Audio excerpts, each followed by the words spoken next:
I don't know how many of Bobby R's are, but the born in the history of hockey, you know, like those guys, they will come without the coaches. But why can somebody else learn without that? We are trying to coach them too much and not encourage them to try to be best what they can be. Sometimes we just give them pressure so they don't enjoy the whole thing so much. So I don't want to show, but this is something that you should look, and if you're really careful to see, win is here. Before that is learning to developing the player. It's a long way.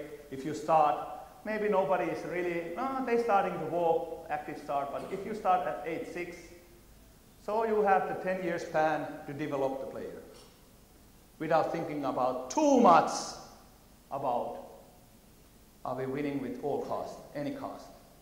Because every time you play, your kids want to win. For sure. And that's the nature of competition. I'm not saying we have to take that away, but I'm saying take the consequences away if they're not winning. Don't put the pressure on the players because, like I said, they like to make the journey if it's fun. So my ideas about from the LTA program, this is now my interpretation of it. This is no studies. I already mentioned this, coach people, not hockey. So when they 10, they 10. You can't coach them like the pros. You can't put the heat. Because they don't understand. You are the only one that is losing temper there. You are the only one is losing. You made maybe kids stop playing. And even later on, you will see later, hopefully I'm on a schedule that it's more efficient to coach people than the skills itself. Motivate Fun, that has come in all the presentations. But what I mean by that is that 10-year span, or maybe 8, when kids turning to 15 and hockey start to get, at least in Finland, it started getting more serious. If they haven't fallen in love to playing hockey, they're probably not willing to make the sacrifices they have to make. Girlfriend, school, spare time, and all that stuff. Now you practice maybe 9 times, or with the games 9 sessions a week, 20 hours a week. It's a lot for the 15 years old or 16 years old. If they haven't fallen in love in the game, if you have destroyed that early on, USA Hockey was showing the dropout percents in some point they're losing 60% of the players. 60. They became really worried about that, how they are doing with their programs if more than half of the kids are leaving the hockey. And dropout it's everywhere. And main reason for the dropouts is not that kids have something else to do. My mind, the biggest reason is that we have taken the fun away, and we are not encourage them to really excel and having time of their life playing hockey. One of my sons, he was last year, he was 7, and we were in a skating school, and Mika Saarinen goal is, everybody has seen that it's famous. So 7 years old kid who barely can skate and barely can stick handle, want to do that. So he goes to the board and take the stick and then try to go to the net and lose the puck 10 times, and and coach in me say that, hey, you are not ready for that. But then I stop myself that who I am to telling him that you can't try, because as long as he is trying, he might learn. And finally, I don't know, maybe 15th time, he kept the puck on the net and managed to put it in. And the cheer on that, no goalie, no opponent, 10 minutes time, and he felt successful. And I bet that he learned more on that situation that anything on that skating school the whole year, what we coaches try to teach him. Because he was motivated, he was seeing himself in a big rink, people cheering, he was successful, he was the hero, and finally he made the great goal. You know, it's that how the stars are born, that they dream and they pursue that dream, and our job is support that dream to come true. And motivate, even pro players, they need the motivation. When I was coaching pro teams, my idea was that, hey, this is their job, they have managed to come here, I don't need to motivate them. I was totally wrong. I was totally wrong. We hit so many adversities in sports and game that everybody needs the motivation. And coach is the one who should be strong and be able to motivate. I will come that a little bit later, give everyone the chance selection. I show you some dramatically statistics about that, but don't turn anybody away. If he's 9, I guarantee he's not too old. This is something I learned maybe 5-6 years ago. I read the article about how not to talk your kid. And the title was so fascinating that, hey, that I need to read. And it was telling about the study making a woman named Carol Dweck from the New York Columbia University. That they make the study for the small kids in a school education system that they're giving the feedback, 2 kinds of feedback. The other one, they say that they give the puzzles to kids to solve, and every time when they solve it, they give the little bit harder one. And they want to see how far they go. Half of the group was praised by how smart they are. I don't totally 100% remember the phrase, but it was 6 words, and only 1 word was changed. The other one group was saying that you're smart, and the other one group was saying that you try hard. That's why you success. And funny enough, the difference was huge. The team that was praised that they're smart, they dropped much earlier. They said, because always after when they succeed and made the puzzle, they ask them, you want to go try to do the next one?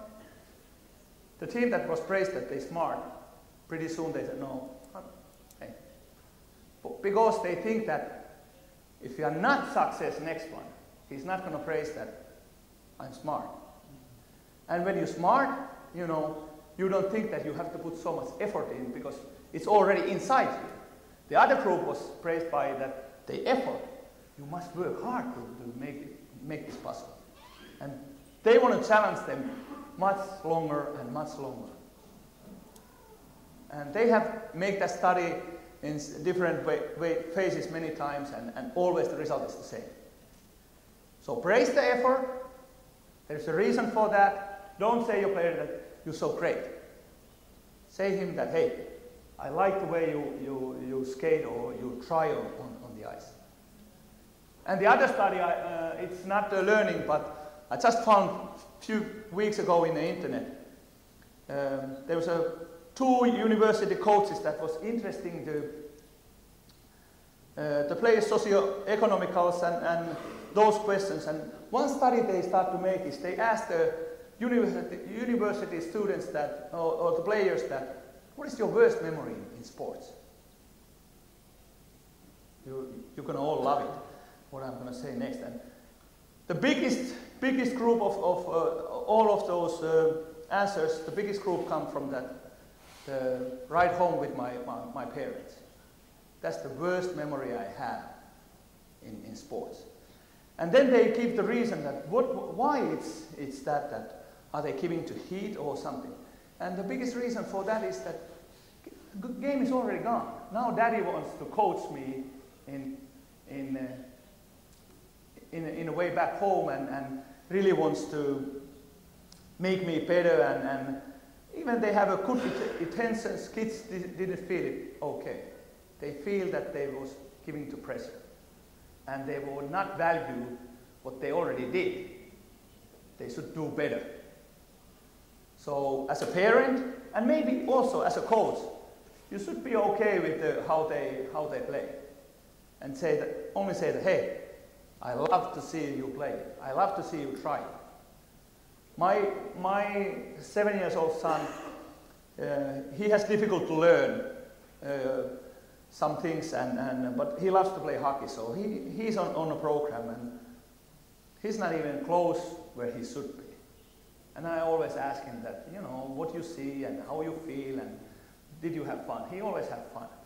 And I'm on stands and I'm seeing him playing, and then I think that, why he can't compete. And many times I'm close to say that, hey, I like you to try better. And then I realize that that's not the right way to do. So I try to use metaphors. Before the game or practice, I said, hey, today in a game, if you think yourself an animal, what kind of animal you would be? What do you think what kind of animal would be success in hockey? And then when you're driving there, you ask that question, and then your kids say on the backseat, I want to be rapid today. And you think that, what? It's a hockey game. No rabbits in a hockey game. So, why? They fast, and I think that's good. Next time he might say, tiger, and you go to see why tiger? They aggressive, and they fast, and they go to the net, and things. Then you go to see him, and you can't see tiger. You still see the rabbit there. But, I can't give him a heat. He's trying the best he can. I think he's doing the best job he can. Why I have to go and say to him that, hey, that's not good enough. That's the way how I will make the selection that he's not going to be there, it's not going to be fun, and he's not learning. Remember that we already talked about that 10 years rules.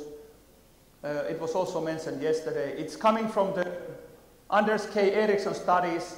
He was believing that if you work hard 10 years doing serious practice, you will be the expert. Some other people think a little bit different, but that was, and they found a lot of evidence that 10 years serious practice will bring the good results. And that's for sure.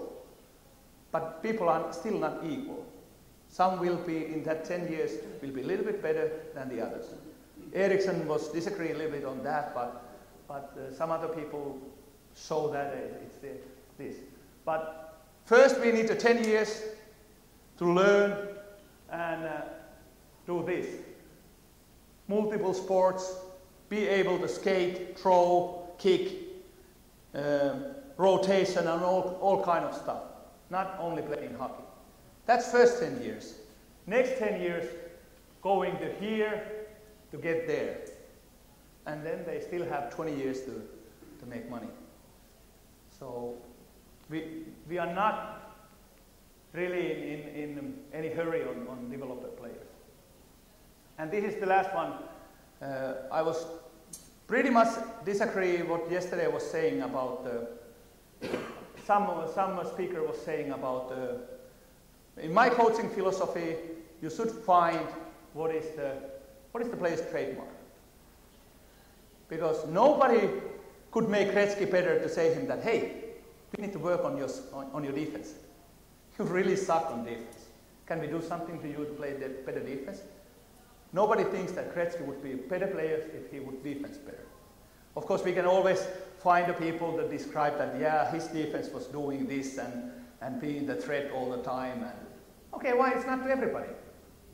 Why it's not everybody that you have the players that doing the same things but they are not as good as Gretzky. And you don't give them the freedom to do that. I believe that when player knows something that he's good at, that's how he lives at the hockey rink. Teemu Selänne, he's so quick that he can escape almost, even he's 40, how old? 42, he still can escape a lot of the Ds. And when he goes, he goes. So I don't think that he would be any better if he was trying to learn to play also better defense or passing the puck more. I think he's that good because he has something that is his trademark, and we should always support that. because that developed the self-confidence. Because when it's a tough spot, he's definitely going to do what he's good at. You always act what you feel that you can handle, what you can manage. That's how you do. So if we put all our effort to make you better something that you are not good at the same time we will kind of say you that, hey, you need to practice harder on this one because you are not good enough. But every player, they have some kind of trademark. They're good at something. And become that a little bit. This is interesting story about the development, and I was mentioned this earlier on. There's a gentleman who made the study. I just found it, even it's made a few years ago. They looked all the draft from 80s to 2006. And that's what they found. Relative age factor is really, really strong. Even the best talent seekers are looking for the best players in the world with the whole pool of the players. Still they choose 36% of the players who has born in first 3 months. That relative age factor is very well documented and known all the ball sports, but especially in hockey. Only 14.5% is in last 3 months. Why is that? Because usually those persons are a little bit more. Well, my time is up. That's what it means. They're a little bit more mature. So you can find that they're talented. No, they're not. They're just older. They have a little bit more strength. They have a little bit more life experience. With 10 years old, if you're 10 months older, it's pretty much. 10 months in 10 years, it's pretty big difference. But not only this, but they found this one. The players in the third and fourth quarter are drafted too late about their abilities. And even then, these guys in third and fourth quarter who was not in the selection, they were twice as likely to reach the benchmarks which was set up 400 games played in NHL and 200 points scored. Twice as likely to reach that one. So if the best ones can't, age 18, to find the best players, how we can do it in early age? There's no way. There's no way. FIHA study is showing the same thing. We study in Finnish Pohjola camp, which is the 15 years old camp when all the regions will bring their best players and they form the first national team, age 15 to play the under 16 games, 40 players. And when we look 5 years later to form the team for the U20 World Championship games, 20 players, average is it's going to be 5 players on that first national team group. So because it's 2 age group, it means 10 players for that first national team group. It means that half of the players were not selected the first national team. So in 5 years, that's the difference. It's not saying that these guys are doing bad job because they're selecting the best players in that age. It only says that in 5 years, it's going to be a big, big difference who's going to be good. And in that age, it's the ones who love the game. This was not the first time that happens to me that I'm talking much more than I was planned. So we really not to get to the defensive part at all, but quickly I show you that what has happened in NHL, the size of the defenders. 79, this is only one team, but it gives you idea. They weighed 86 kilos, and nowadays 93. And height was growing from 183 to 186. So players are getting bigger. And when we talk about defenders, yeah, the big is good. Not all, because defenses are different. We need the big ones. But if we're looking for this is this year's stats. I take the NHL.com page. The average height of the 20 top scorer in defense, 185 and almost 188. 3 centimeters in average. Of course, one player can make big difference there, but if you look, he's not really big. He's not really big. He's not big at all. And for him, they say that he can play the NHL when he was playing in Finland, even in a pro in Finland. He's too small for the NHL. He has played over 1,000 games, and he has almost 500 points in his career. So the game has changed, but Bobby Orr effect is still there. He made the change for the Ds. It makes us realize that we need different type of players in defensive position. Because the game has come closer, all the teams are closer, the players are closer to each other than 60s or 70s. So we need players on defensive position who can make the offensive threat. And the thing for these guys, they have a trademark. They have a trademark that they bring every day on the ice and make it happen. So maybe that's I go to the last slide to give you, that's how I see what I'm scouting. This is also what the FIHA is thinking pretty much, but this is same what I'm thinking. When you look talent player, don't try to do and look all the small details. Look, does he has a hockey sense? What is the hockey sense? Nobody has, you go to Google, it gives you answer to everything but this, except not this. Nobody has really, Sipi will have something about this, but the hockey sense is not defined. It's really, really hard to define, but we recognize when we see it. At least we think. For you, hockey sense is different, it's for me, it's a little bit different, but pretty much we are on the same page. Can we teach it? The researchers say yes. What was the guy from Australia was speaking? Damien Farrell, Australia. He's really, really good on decision making, and he's convinced that the hockey sense can be taught. So look at his papers, he's good on that. I'm looking mentally strong, and one thing I'm looking, what happens when the player makes mistake? Does he have an effort after that or not? Because everybody making mistake, what's going to happen after that? For me, it's a big thing. I might jump too much conclusion out of that, but that's what I'm looking. Then I'm looking skating, I'm looking for skills, and these, what I'm looking for, can he pass? Even the crucial skill for the player to make the game happen is to carry the puck. Can I have 2 more minutes? You okay? It means 5, but I asked 2. 96 seconds, okay. I'll give you an example about what I think about coaching and what I think about how we should encourage them to make the effort.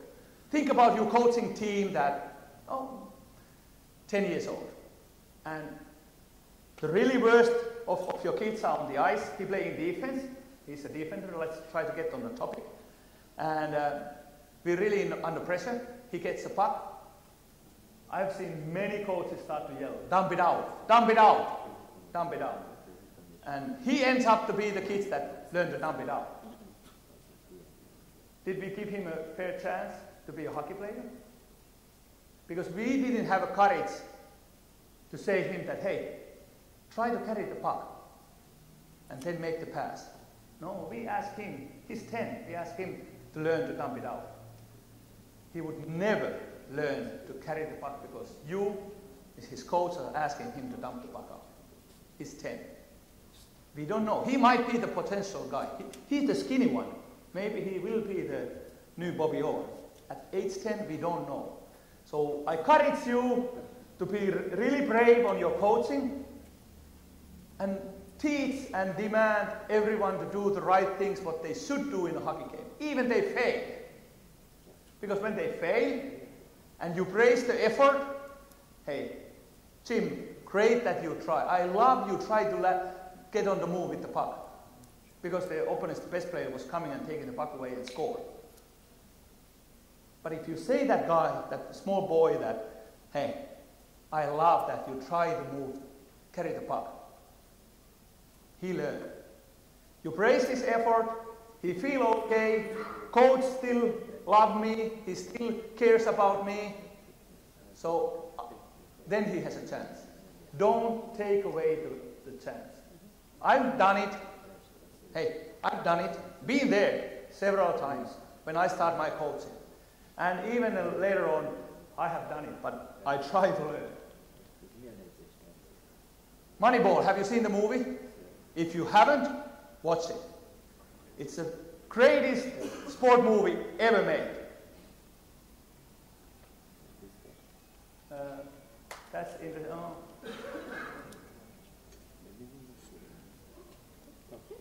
Okay, this is the last slide I want to show you.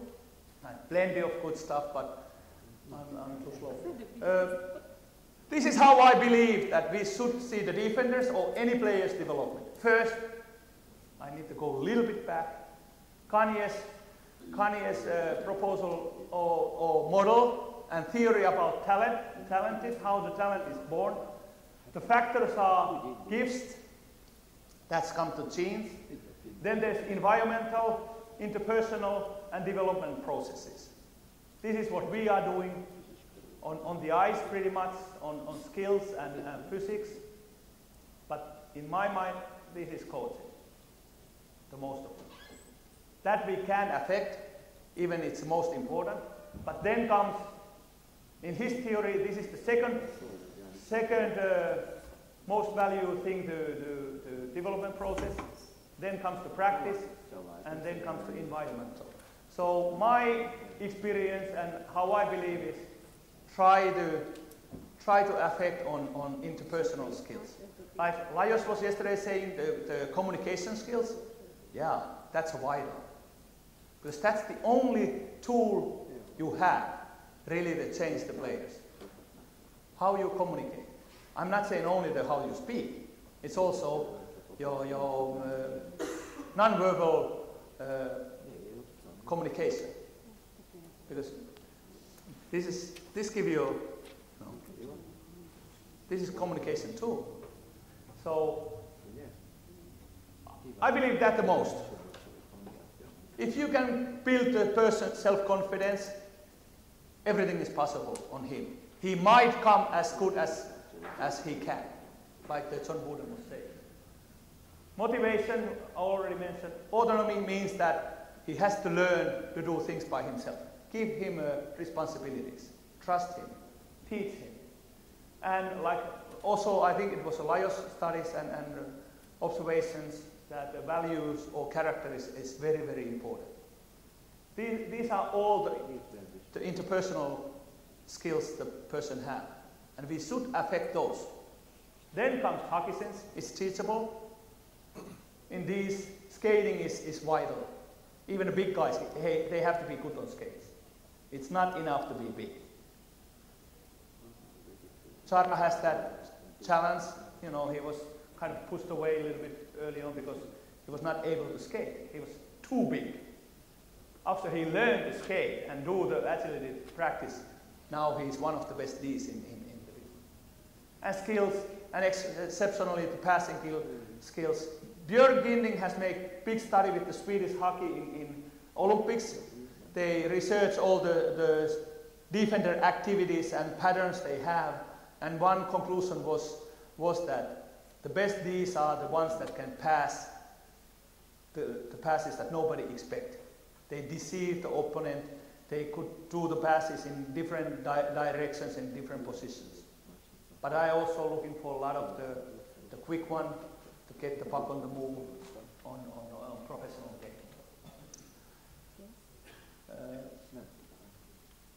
Thank you for your attention.